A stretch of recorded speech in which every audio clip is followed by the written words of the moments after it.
The expression on Grandmaster Hank's old face changed 5 times before he squeezed out a smile with gritted teeth. "Little Master, please wait a moment while we prepare them." He then rode his flight treasure into the Dragon Palace through the collapsed main gate.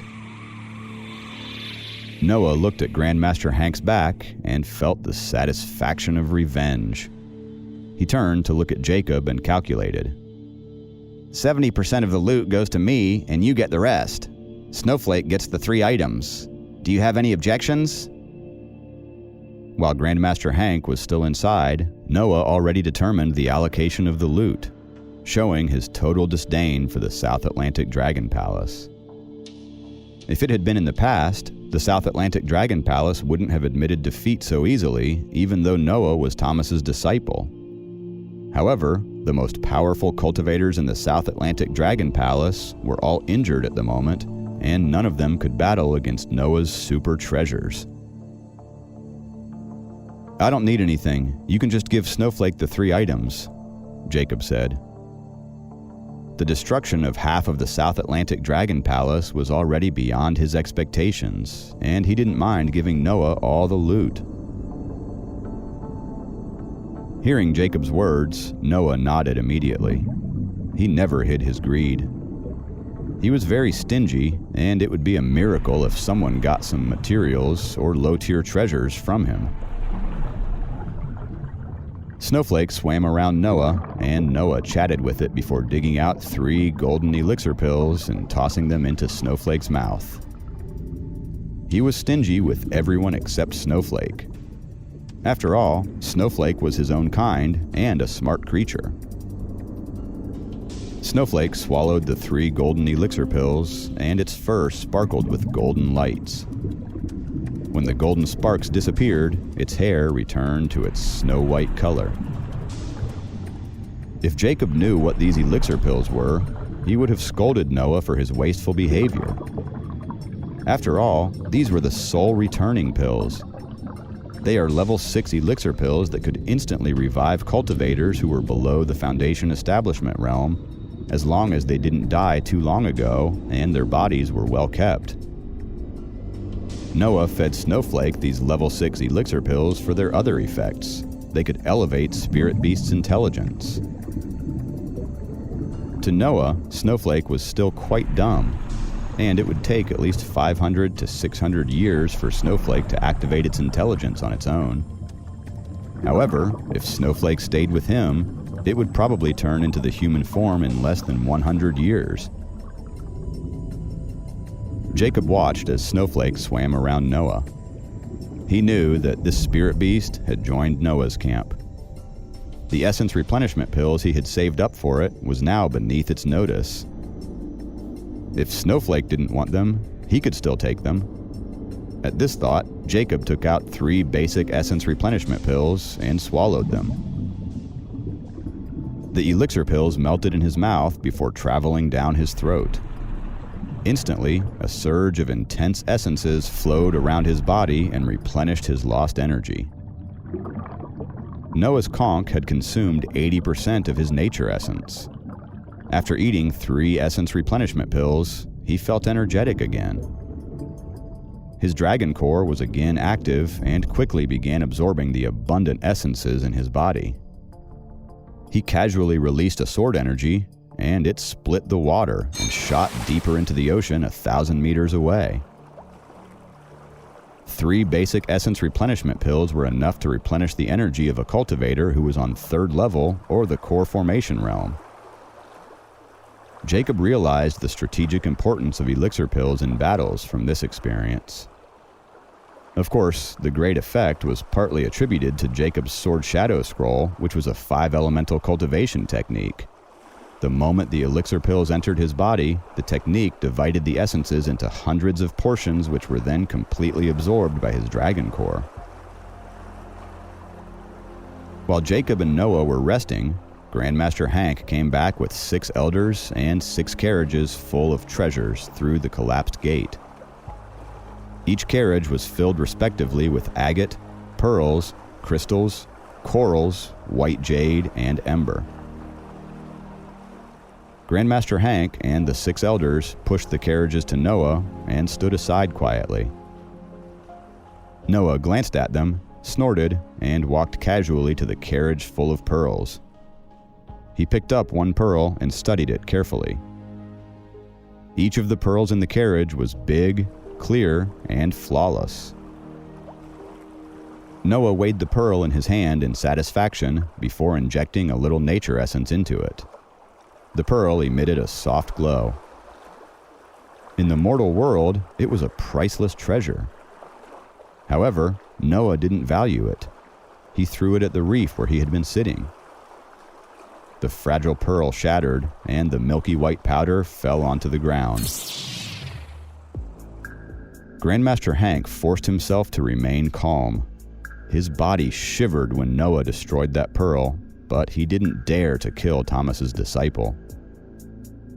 His only wish was to get rid of this troublemaker as soon as possible. Noah snorted at Grandmaster Hank. He picked up some of the powder and rubbed it in his fingers before finally standing up. He wasn't going to use them for decorations. They were going to be used in making treasures. It didn't matter how beautiful they were. If they were not pure, they were useless to him. He was quite satisfied with the result of his test. The 6 carriages of treasures were all top-grade materials. Obviously, the South Atlantic Dragon Palace had taken out of the best of their stock. Seeing Jacob glancing at the treasures, Noah eyed him with suspicion. You said that you didn't want them. He was afraid that Jacob would regret his decision faced with such perfect treasures. To tell the truth, Jacob regretted it a little when he saw the shining treasures. However, he had agreed to give up the loot, so he had to pretend that he didn't see them. Noah opened his sleeves and pointed at the 6 carriages with his left hand, murmuring, "Take!" The shining treasures rushed into his sleeves together with the 6 carriages. Grandmaster Hank gasped at the sight. He wanted to show his sincerity and took out all these treasures, and he thought that Noah's storage space wouldn't be able to take all the treasures. He expected Noah to take some and leave the rest here. To his surprise, Noah had taken them all. Grandmaster Hank's heart hurt so much that he almost choked. In fact, the South Atlantic Dragon Clan's territories were not rich with resources, and it had taken the Dragon Palace 200 to 300 years to collect those 6 carriages of treasures. However, they all became Noah's private property in one instant. He didn't know that Noah's storage space was, in fact, a vast warehouse, as big as a large soccer field. After putting away the treasures, Noah shook his sleeves and looked at Grandmaster Hank. "Hey, where are the 3 items? Do you think I have a bad memory?" he demanded rudely. Shivering, Grandmaster Hank was close to becoming the first dragon cultivator to have a heart attack. After a mental struggle, he took out the 3 items and placed them before Noah. The first item was the purple gold crown. With the embroidered pattern of godly beasts and the top-grade purple gold threads, the crown was waterproof and fireproof. The second item was the Lotus Cloud boots. Jacob couldn't tell what materials they were made of, but they looked so light and exquisite that he felt like they could fly at any moment. The third item was the platinum chainmail. The magnificent chainmail emitted shining silver lights, and Jacob suspected that it must be a very powerful treasure. Seeing the reluctant expression on Grandmaster Hank's face, Noah waved his hand casually and said, "Don't worry, old man. Do you think I would rob you?" No, no. Grandmaster Hank squeezed out a smile. "Do you think my big brother would rob you?"